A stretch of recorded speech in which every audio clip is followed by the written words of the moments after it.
Um, I'm Raul, is Catch Wrestling Alliance, and here we keep real wrestling alive. And I'm here with one of our most esteemed guests, John Strickland. He is the founder and head coach at American Hook Wrestling. Welcome, John. Hey, Raul, how are you doing? Yeah, doing well, doing well. Thank you for being here. Yeah, thanks for having me on. Always a pleasure. Cool. So, just want to let everyone know that you're in South Carolina, and if anybody's interested on the entire Midwest to the East Coast, go ahead and make the trip out to train with John if you can, and you can easily find him on Facebook on American Hook Wrestling. Very easy. So, John, I want to try to get your thoughts because you're one of the people who was close to the late Dick Cardinal. So for those people who don't know, Dick Cardinal was one of the legit catch wrestlers, and I think you can just consider him a wrestler, even though he like a complete wrestler because he knew not only real wrestling like pinning people, but he also knew submissions very well. I'd like to definitely get your thoughts on him because I know that you knew him very well. Yeah, so, you know, Dick was one of the few American old timers that was still living, unfortunately. And of course, he passed on Christmas Eve, but I mean, I'm trying to, I think there may be one or two guys still in the country. But I'm also, when I say an American, and I want to emphasize that, not by just citizenship, but by like tradition. Um, now, of course, August Sepp, who coached, who was Dick's main coach for hooking, was not from the States. He was from Estonia. And even there's always been conversations about where he maybe had learned himself. He did have a relationship with Wigan, that went back and forth over a span of several generations of wrestlers because that's how Ben Sherman I think ended up over in the UK, and then Billy Riley had came over here to their gym, and and with Dick, uh, Dick had started wrestling at the YMCA like a lot of guys did, I guess, in the early 20th century. Um, and he was had a good amateur wrestling background, and and it was more of an amateur style, like catch as catch can, than really folk style. That's kind of evolved and changed over the years a lot, especially I'd say within our generation. It's a little bit different. Um, and one of the things about Dick was that he was around a lot of good wrestlers. He had won the Pacific. He'd won a Pacific tournament. I think it was a Pacific Northwest tournament, and the prize was for first place was a free training session with a guy named Robin Reed. And I won't go into all of Robin's background, but he was a 135er who could pin, who pinned U.S. Olympic gold medalists and stuff that were heavyweights. So he obviously he's a pretty good wrestler if he could do that at that size. And Yeah, Robin he's still considered like one of the greatest American wrestlers of all time. I believe still in like the top 10, right? yeah, and I think even like I think I had read in one magazine a few years ago, Mike Chapman had him listed really high. Some people might say he's the greatest, amateur or maybe titled amateur wrestler in U.S. history. Again, I think that's kind of subjective, but I think certainly when you look at his accomplishments, I mean, I would have to put him. I think I would probably put him at one, but but there have been a lot of good wrestlers there. And Dick even told me he goes, I thought I knew something about wrestling, and then Robin Reed got me on the mat and kind of kicked me around, and but he had told me, essentially he got him hooked up with August Sepp, and August Sepp had came to Dick and said, in those days it was a little different. Instead of like seeking out like we do today, you seek out like whether it's jujitsu or it could be catch, whatever it is, you seek out somebody to train, teach you, coach you. In those days, the coaches found you. It was almost like other sports, like football, for example. Like you're going to be drafted, or baseball, or you're going to get drafted. And it was almost like, and the same thing had happened to Billy Wicks. With Henry Cullen. August Sepp came to Dick and said, "Hey, I'd like for you to come try out with us." And he's like, "Here's an address. Come to this address at this date and time, whatever it was." And Dick showed up, and it was August Sepp, and Ben Sherman and Bud Anderson and Vic Short and some of the guys in their gym. And he told me he was short on profanity. It was like one of the few words I ever heard him say, but he said he got his ass kicked pretty good. And you know, and then he goes, of course, they taught him how to hook, and he would call it shoot wrestling, which can be sometimes a generic term, but he said they, of course, taught him uh, what he'd done in amateur, pretty much had, and with Robin had pretty much plugged in exactly with what August showed him, and like Bud Anderson and the guys he was with, the guys in that gym would teach him, and of course that was for, not only he goes to work for them, but that's because they're working, these carny shoots, doing these carny matches, and so they, that's he wrestled in the athletic shows full time for 10 years. That's a pretty long career in that. Yeah. Yeah, so it's like taking on basically any all body types, right? Oh yeah, absolutely. So that we get some tough guys. Kind of the same stories that I would hear from other old timers in the U.S. Like you get you're just your tough guys, lumberjacks, guys that were real blue collar, uh, and then you get every now and then you get a really good amateur, which happened to him, and he I think the guy was a I think the guy was like a Pac-10 champion. He's like from the University of Washington, and he got messed up by Dick pretty bad in a carny match. Yeah, I think a lot of times like the amateurs didn't quite understand the difference, right? I think a lot of times they'll think that they're amateur wrestling, which is good and get you through a lot of tough situations, but it might not get you through a match with someone who's really good at like the wrestling and the submissions. Well, I think that was the key. It was like his story was similar to like Pops on a technical situation where you know this guy's got great amateur credentials, and maybe because they're a little different than some of the matches that we do in the old days that would last several hours. And the carnies was different. So like as long as that person was every minute they lasted, they were getting paid. So they're losing money if the guy lasts too long in the match.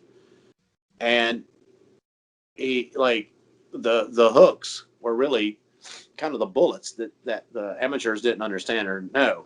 So like, you know, want to I know Pops, for example, Billy Wicks really enjoyed like letting amateurs go get behind him and then he'd just double wrist lock them.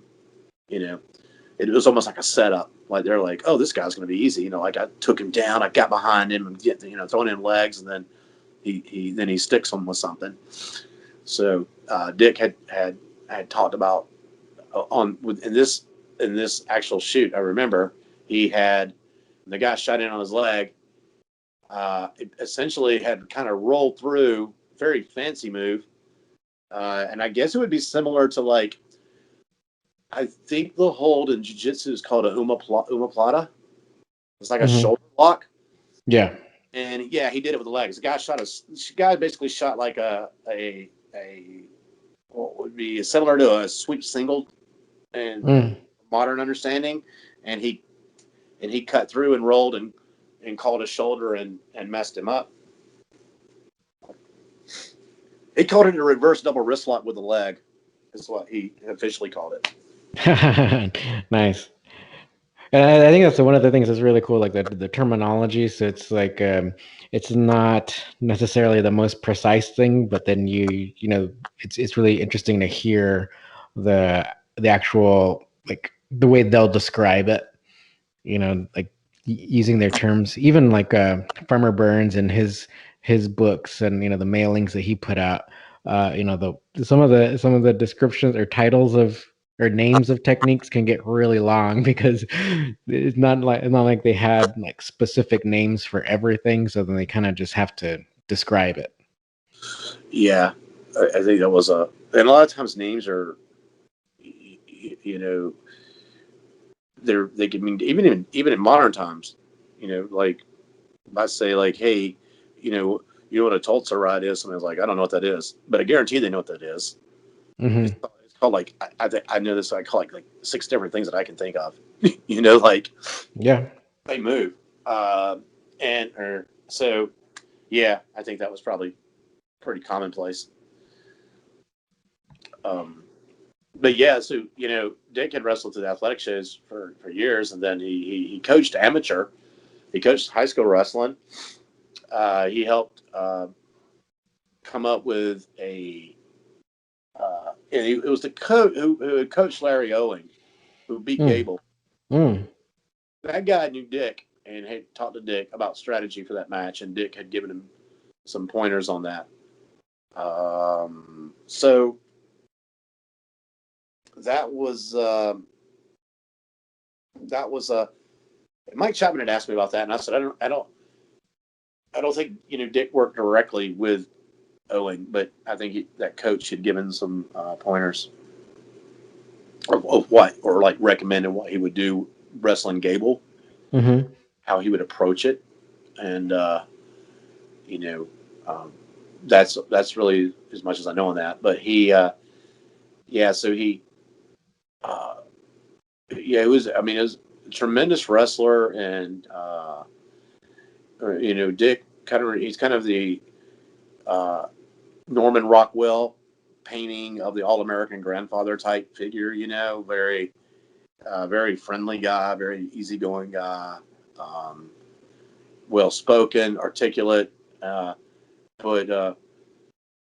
very serious when he was on the mat. Yeah, that's awesome. That sounds great. So I think the fact that I think it's unfortunate that you know, whether someone like my age or even a little older or a little younger, we didn't know about this like in 1986 and could have got in touch with him when he was, gosh, probably close to my age now or something, and of course, say the same thing about Billy Wicks. It's unfortunate. Like the catch craze kind of started when all the old timers are kind of old. You know, Hmm. Hmm. I, yeah. So that was, and when we talk about, so that's when I talk about the roots of Americans. Like, I mean, Carl Gotch was an American, and I don't think Billy Robinson. I don't think he was a citizen technically, was he? But Um, but of course, Robinson had learned in England, and Carl had learned in England, and I mean, Carl learned something in America too. So I think that's the thing about it. Actually, a lot of those guys, I can't really speak on much on Robinson. I don't know much about his background, but like, you know, Dick had, I mean, August was the head guy, but he learned a lot from like Bud Anderson and Ben Sherman, and you know, had a good wrestling pedigree. It's similar to Billy Wicks. I mean, where Henry, say like Henry Colin, and actually, Billy one time he told me a couple years before he passed, said he probably learned as much from Joe Pazendak as he did anybody. Uh, but uh, but his introduction to it all and the real solid training he got up to that point was from Henry. I don't think it was like same thing for Dick. I don't think it was like they just needed to learn from somebody else, but I think it was just one of those paths where you know they picked up stuff here and there, that kind of thing. You know, Hmm. so Yeah, so actually, Speaking of that, though, I think you touched on a lot of different subjects that like can kind of talk about the kind of the pieces or kind of like the puzzle of what is like now modern amateur wrestling. Right. Because I know you've been researching a lot or like looking at a lot of the old rule books, a lot of the old pictures, which are actually really fascinating with regards to amateur wrestling in the United States. Because like at in those times, in those like in the earlier decades of the 1900s, what we know of as amateur wrestling actually even was a little bit different, or they were actually still trying to find their way, right? Like a lot of times there would be even a ring or a mat. So can you kind of tell us about some of that? Yeah. Actually, this is something I've been working on. Excuse me, I need to plug this in real quick. Uh, the Okay, so the amateur wrestling has changed tremendously since the early 1900s when it was first became an NCAA sport. Wrestling, similar to boxing, is one of those sports where um, it was a professional sport to start with, and then it became an amateur sport. If you look at most sports in the United States, they started out first as an amateur. So wrestling and boxing started out as pros, and then they had an amateur version of them, which always is kind of interesting, just for a little food for thought there. And in the old days of the NCAA and college wrestling originally, you had about a 15-minute time limit, and you either pinned the opponent or it was a judge decision. That changed a little bit and became a ref decision at some point. So one of the differences is like when I'm looking at some of the rules back then compared to today, for example, today's riding time in college will get you 1 point. And in 1918, 1920, you're wrestling and you ride somebody and you flatten them out and you keep them on the mat, you're going to win the decision because that's how they looked at the dominant, who was on the mat and who was controlling the wrestling on the mat. And, so, I mean, boxing has a point system, but not like a point system like wrestling, So, like for boxing, for example, like they'll have an amateur scoring system, and then in professional boxing, you have the 10 must score system usually. So, like but you're not getting different points for different things, Like so, they're not scoring points for takedowns or reversals. I mean, they're just wrestling, and then there's not a pin; it's going to a decision, and that lasted for a while, and then, of course, then when they started the point system, it's when, and the thing with the point system, and I mean, I love modern wrestling, so I don't want to say, that's not a knock on it, but with the point system, the emphasis starts to change on the style of the wrestling you're doing. The moves that you choose as a coach to your athletes is going to change. An example, if I was coaching amateur, I'm going to be focusing way more on our feet than I am on the mat today because of the rules and the way the matches are going. So when you start having that over a period of generations, right? Like, a kid today's coming up being coached that way, and then if he becomes a coach or one of his teammates becomes a coach, they're going to start. So this is why you don't see reversals. I don't think like you used to see. I don't think you see the focus that they're not driven to this to wrestling on the mat like they were in the earlier 20th century. Mm-hmm. Yeah, I think that that's actually something that is really interesting, and I think it's probably been evolving that way for quite some time because, like we know that there's that famous statue in front of Carver Hawkeye Arena and University of Iowa of Dan Gable, and his fist is up, marking the stalling call in amateur wrestling. But then, and if you remember that in Iowa, the first time you and I were there for the first Frank Gotch tournament, we met Dan Gable's coach, Coach Siddons, and we in an interview he also kind of talked about that idea of not stalling. And so but I think the overall kind of idea of original professional catch wrestling not necessarily that there's no stalling or that there is stalling, but some of these matches lasted like over an hour. So a lot of times, like the focus is different between a catch wrestling match and some of these amateur matches, and I think we've seen like like I said, generations have kind of gone towards this amateur way of thinking. Yeah, because it's eventually that's just it's a system that is just kind of evolving, and then this is where it gets to, and you start seeing things like, I mean, it would be tough in today's amateur style to set up a proper side roller, or you don't see even a Peterson's like you would, because yeah, for one thing, the time limit with the periods being as short as they are. The other factor is, you know, you the other guy's a pretty good wrestler too, so he's doing a good job in blocking, and so you do get a lot of starts, restarts. You get a lot of stall calls, and you get like stalemate where they're just gonna nobody gets called for stalling. It's just a position that they don't feel like it's doing anything with. So that becomes, I think, a big factor in it. Um, all right, that should get it. Sorry, my charger's kind of being weird. And so wrestling, you can go look at some of the matches. I think Oklahoma State has a bunch of like matches from the early 20s. That's about as far as I can find back on video right now. And one of the things you will see is you don't see quite as much explosion. We're an amateur today. You see more of a continued explosion.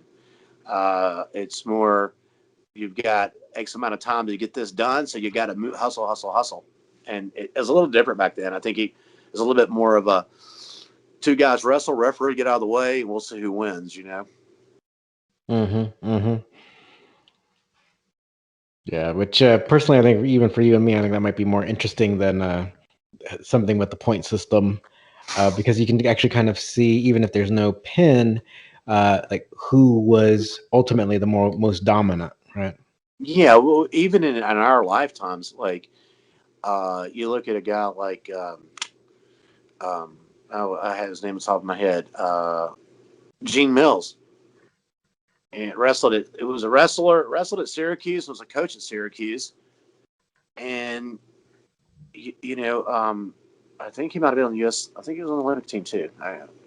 If he was, and I don't remember, and he's listening to this, I apologize because I don't remember. But he was a hell of a mat wrestler. I heard him joking in an interview one time where he said, like, I don't remember, it was 1 year in college he didn't score a single takedown point. Now I Hmm. think he's probably embellishing that a little bit. He was probably kind of joking around a little bit with that, but he was the kind of guy who would just drop down and say, "Let's wrestle," because Hmm. he was looking at being on the mat and wrestling guys. You don't see that like that too much anymore. I would even argue that today, if you're not, you, I don't know many college kids today that aren't great on their feet. Yeah. Uh, you know, and a lot of times I know that a lot of coaches, for a fact, will coach their kids to basically wait to the referee to intervene instead of trying to sometimes get off bottom or you know do certain moves. Uh, it's kind of like they're waiting on that stall call. It's like I don't know. It kind of it's one of the things I had told you before that the biggest thing going from amateur into catch, like in your mind looking at it, and Billy Wicks had said one day, he's like, basically, you can stall in this, you can stall and catch. Hmm. You can't do that in amateur, Hmm. and he's right. And I think that's a good point. Yeah. Now in what we're conditioned as Americans or as amateurs to think is, well, that's terrible because that's just being lazy. But it's not, because you understand a stall call doesn't mean like you can get a stall call and not really, like if I got a guy and he's really fighting hard and he's not trying to get, I'm trying to turn him, and I've got like a deep waist far ankle or something like that, and he's sitting on his, and it's give or take, and I can't get him turned, and we're sitting there frozen. it doesn't mean that the wrestling stopped. You Mm-hmm. know, it's just at a point where, I mean, I'm still wrestling him and he's still wrestling me. Yeah. It's just nobody's getting we're just kind of, nobody's getting an advantage in that situation, and they don't like that. You Yeah. know, Yeah. Mm-hmm. so I'm trying to, and so for me, it's like, no, let me stay here, and try to finish this. So I think that's the thing that when I talk to a lot of amateur kids today or guys that get interested in catch, I try to explain to them like, you know, um, you don't have to have a, you don't have to have, when you go behind a guy, you don't have to like have a heart attack trying to break him down like you would in amateur. You Mm-hmm. know, you can ride him and stay on him, Yeah. and you got to know how to change speeds and when to hit him or not, strike him with your hand, but you got to know when to, you can put the pressure, when he's going to go over, or, when you can do something to him. If you see that opening, then you kind of go for it. But, yeah, so and one of the things that we're working on is trying to, actually, I'm going to start doing, I'm putting it together now and trying to get it all, trying to get the I's dotted and the T's crossed on it to get it finished up. And I'm trying to start an amateur catch can uh, program in our place, um, and start working with guys that aren't. I would encourage a kid that age to wrestle for the high Mm-hmm. schools. But then, I thought about it, and this is one of the big problems that I think for catch guys that we have going forward. We don't have a feeder system like jiu-jitsu. And what I mean by that is Brazilian jiu-jitsu and judo, they have kids, you know, Mm-hmm. and we get kids, then they can say, well, we got amateur wrestling in the schools, but that doesn't exactly plug in. I mean, that helps, but then I could say BJJ would help to an extent too. So I think, Mm-hmm. you know, I think for us to be able to have competitors down the road where it's not just we got one or two guys out of hundreds, where we can have bigger numbers who are competing on higher levels and getting and winning, we're going to we need kids growing up in catch. Yeah. Okay. Yeah. I totally agree, and I think since we were talking about like kind of like the original or more like catch wrestling like style of wrestling, I think that you know like hear me out. I think that way can somewhat be a little bit more safer because when we talk about being able to ride somebody, um, like you're not necessarily neck cranking them or anything, but teaching a kid to be able to ride someone effectively and breaking them down. Actually, this reminds me of one of the things that Farmer Burns actually wrote. He was talking about the same topic. And what he was writing is this, like, if you're on top of somebody, like you can make them do multiple reps, right? So it's like you push their head down and they're gonna pop it back up, and then you push it down again. Keep doing it over because it's basically like them doing reps of any kind of weightlifting, and they're gonna get tired, right? And so he's like, don't think of it as being so fast of a match. You can wear them down, make them do 100 reps of one move. They're going to be weak, and then you can beat them then. And I think that can be safe for children in a way, because we're not neck cranking or doing crazy submissions or whatever. And yeah, and I think so. I think agree with that. I think it also gives them more of a basis on kind of wrestling on the mat where we're doing the things, we're riding, we're getting out of legs, we're getting on bottom, we're getting in control. I would even with my kids, I would start introducing them into countering a lot of the common things you're going to see from jiu-jitsu. Um, and Chris Rogers and I talked years ago about this, like this is before my sons were born, but we had talked about, kind of working it backwards, where in a coaching method with kids, where maybe we teach them to get out of submission, we teach them to get out of holds and avoid holds and to build a block and counter, but not counter in a submission aspect, like teaching them how to get out of a choke, or teaching them how to get out of an armbar, or teaching them how to get out of a leg lock, teaching them how to get out of the Nelson, teaching these, you having this just absolutely ironclad, just awesome armor of defense. and then when they, we feel like, they're of age where they can start being responsible, you Hmm. know, with it. And for me, a lot of times I think people think, well, when you say responsible, you're worried about a kid getting high headed and go out and double wrist locking somebody and hurting them. I mean, when I was like in junior high school, especially that age in high school, honestly, if I would have known what I know now, I probably would have hurt somebody. Uh, just because it was a little bit different culture back then, especially down in the rural South. Fighting was not uncommon in the schools, and I probably would have said, "Hey, I know this, so the next person that jumps on me, I'm going to use this, right?" And Hmm. or try to start a fight. But that's not really where I'm going with that. In that kind of sense, I think about the wear and tear that a submission can have on the human body on a joint. So, for example, you're getting double wrist locked, or you're getting put in a toe hold. If you're getting wrist locked, that shoulder and elbow, it's repetitive. If it's a toe hold, you could drill it, drill it, drill it every day, not have what you think's an injury.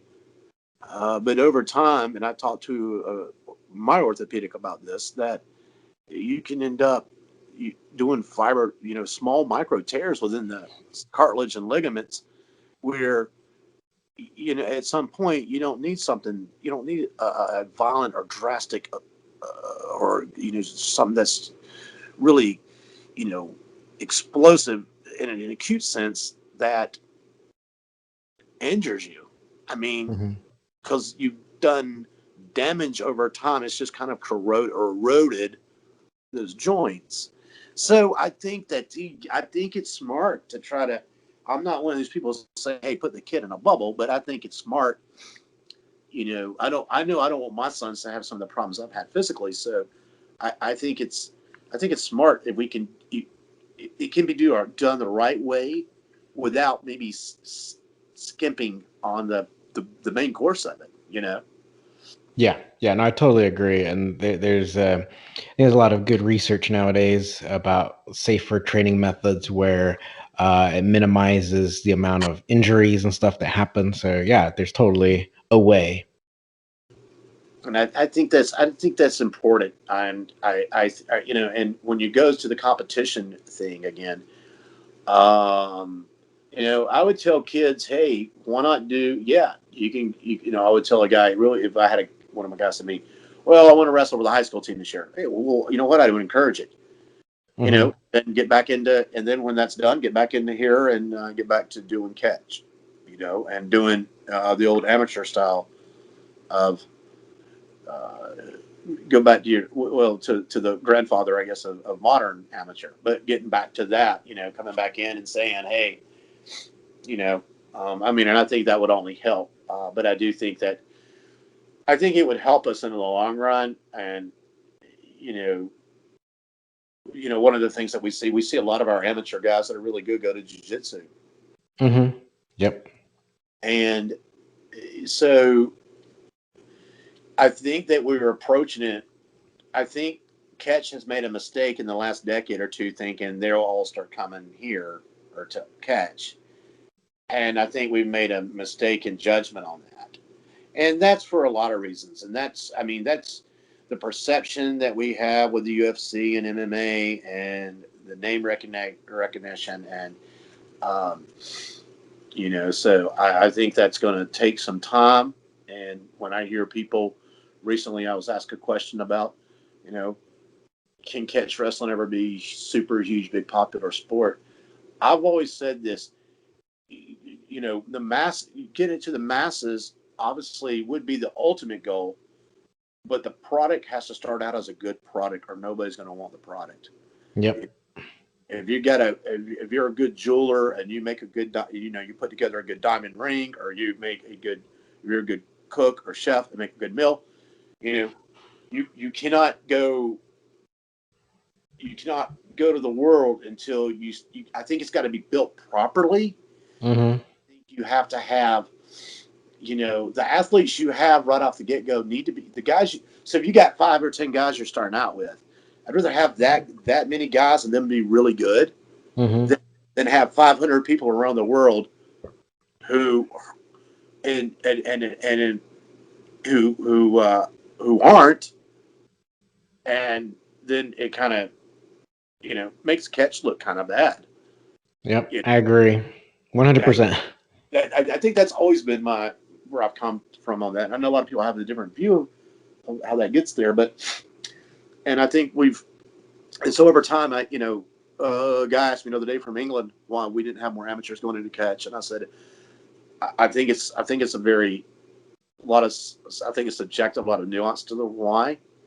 And I said, but I think instead of waiting for them to come to us, I think I want to go take it to them. So what I mean by that is like, you know, my both my kids are going to be and they're in our room with me for our amateur stuff, and we'll see, you know, and it's not something I'm forcing them to do.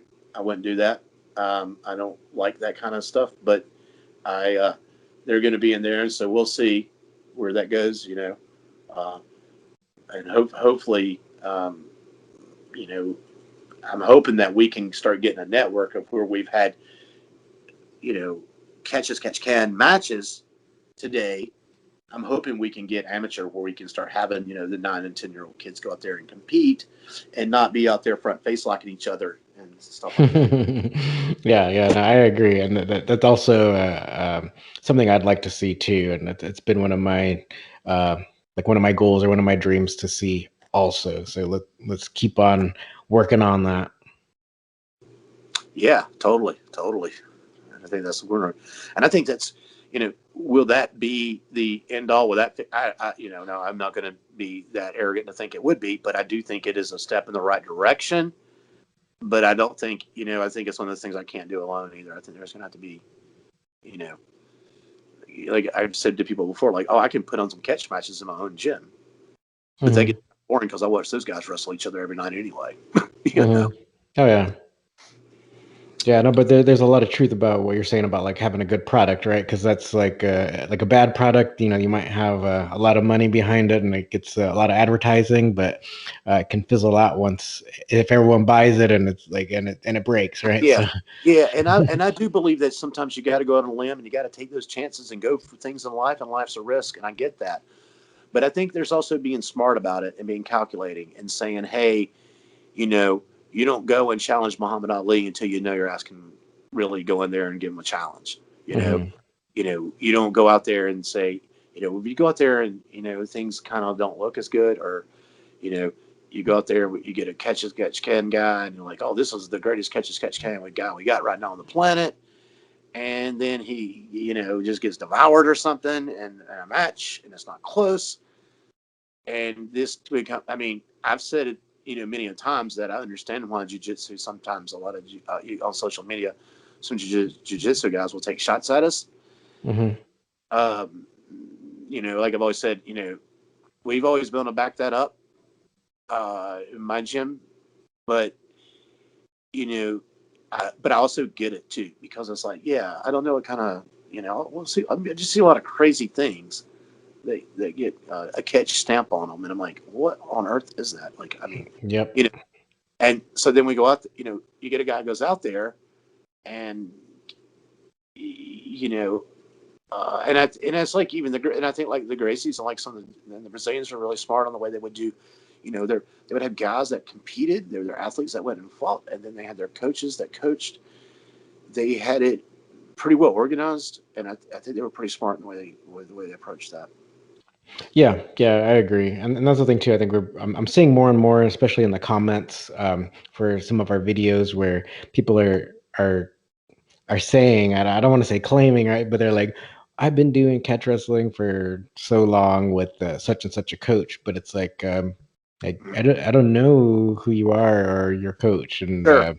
Sure. you know, Yeah, and I mean, I told people that too. Like, I'm not saying somebody's not, legitimate. Like, but I know, like, I've been, you know, trying to be involved at least in catch wrestling, my entire adulthood. hmm. So more often than not, for lack of better words, I run into more slightly fraudulent, dishonest claims than I have probably legit ones, Yeah. and could really like from a lot of people I had experience with or had seen.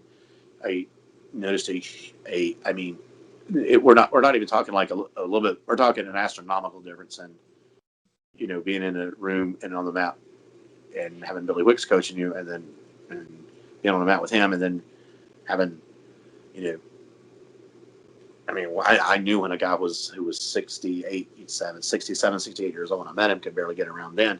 He could grab you, he wasn't a huge guy. Going to grab you with a double wrist lock or something. You feel like your whole arm's like just about to be not broken, but like it feels like I'm about to have my arm severed. Like, damn, he's cutting through my arm. What the hell's he doing? Um, and then understanding when he told me, like, oh yeah, like all these other things these holds you're doing, like, he goes, yeah, we didn't do that. Like, I mean, he told me he didn't see a knee bar until modern times. And Yeah. so that's not something he taught. And I don't get into I'm not interested in having a debate with people like, well, I trained in coaching. We didn't even, I mean, I know knee bars. I trained with other people, besides Pops, and I know knee bars and heel hooks and Achilles locks, but it wasn't his staple.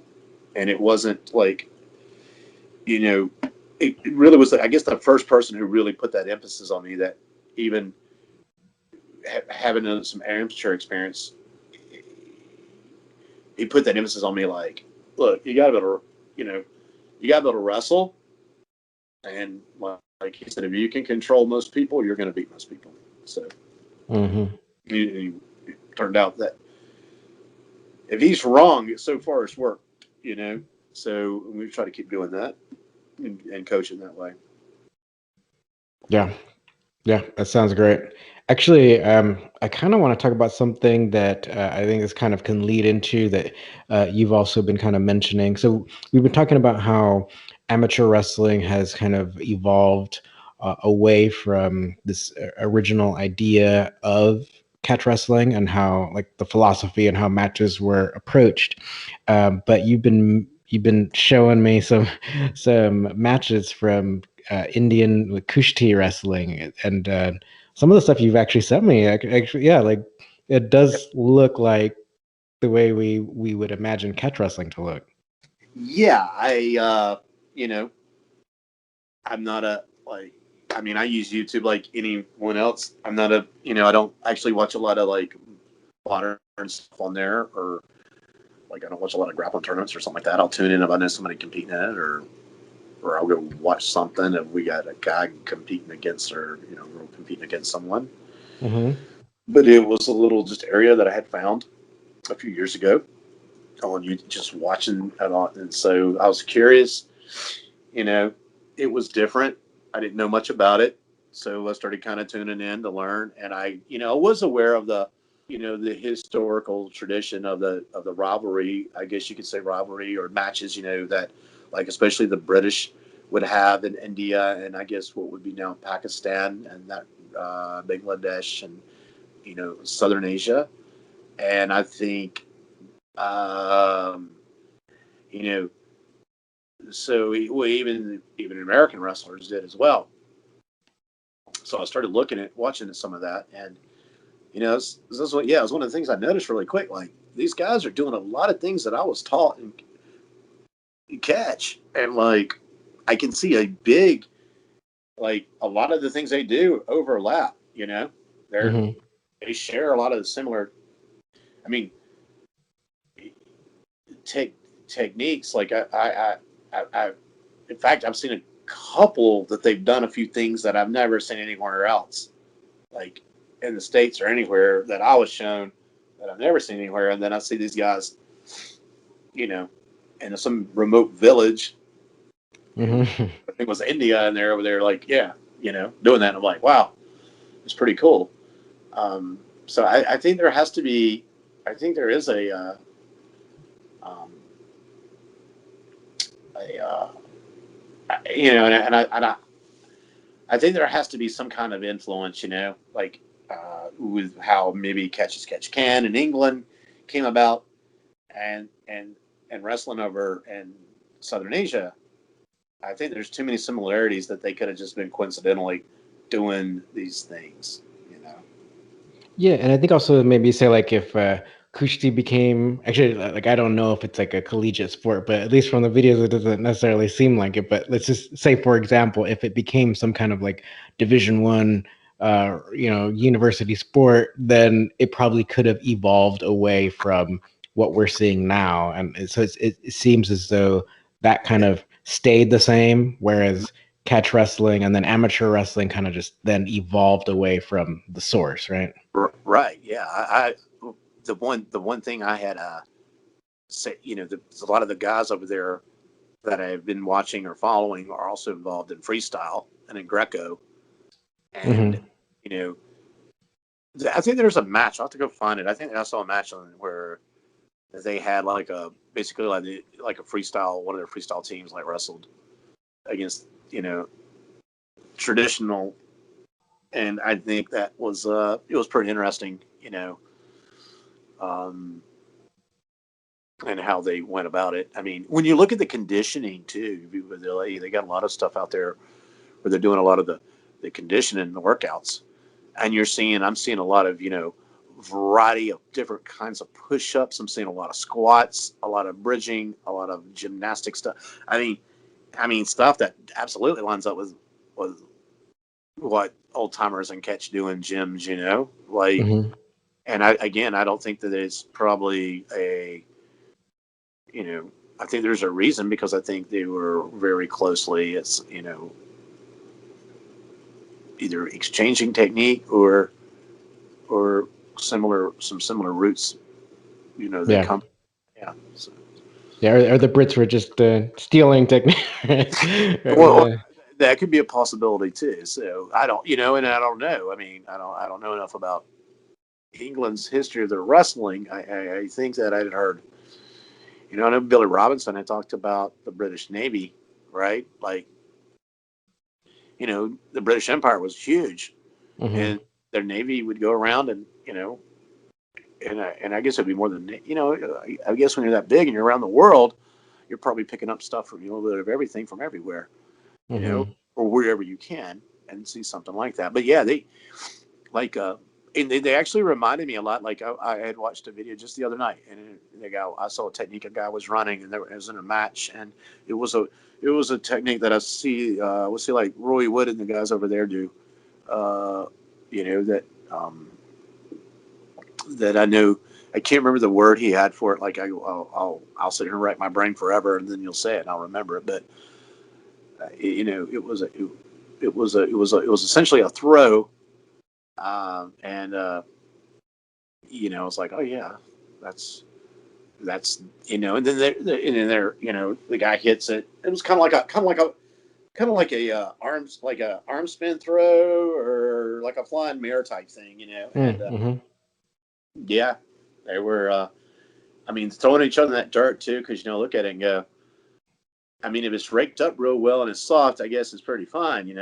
But if the Hmm. guy, if the guy who raked it didn't do such a hot job, I mean, sometimes it looks like there's rocks in it and stuff. Like, oh, Yeah. hey, wrestling's already tough. No, I think it's slammed on rocks. But yeah, yeah, I think it's a, I think it's a good. Uh, I think it's some good research, or research is probably a little bit overstating it, but probably some more reading, looking around, trying to find out more of its fruits and traditions. Yeah, so I think it's almost kind of safe to say where it's like if someone wants to kind of see like how catch wrestling maybe should look or something that's like a little bit closer, it's not necessarily folk style, but it could actually be like Kushti. Right, and I think it looks more like catch than like modern, yeah, amateur does. Hmm. Yeah, Absolutely, yeah. yeah, So I mean, and again, like when you see their conditioning and all this, and that's where where they do a lot of the stuff with the clubs and the mace bells, and um, yeah, they look like some guys that it'd be really neat to try to have an exchange program to go over there, maybe work with them, and then have them come over here, you know, hmm, do when this the virus thing is, we get some green lights. It'd be a nice thing to do. Yep. I like to see some of their guys compete in some catch stuff, and maybe you know see some of our guys over here compete in what they're doing. Yep. Um, and yeah, that'd be really cool. That'd be really cool. Yeah, I agree. That'd be really great. All right, John. So I want everyone to know where they can find you online if they want to train with you.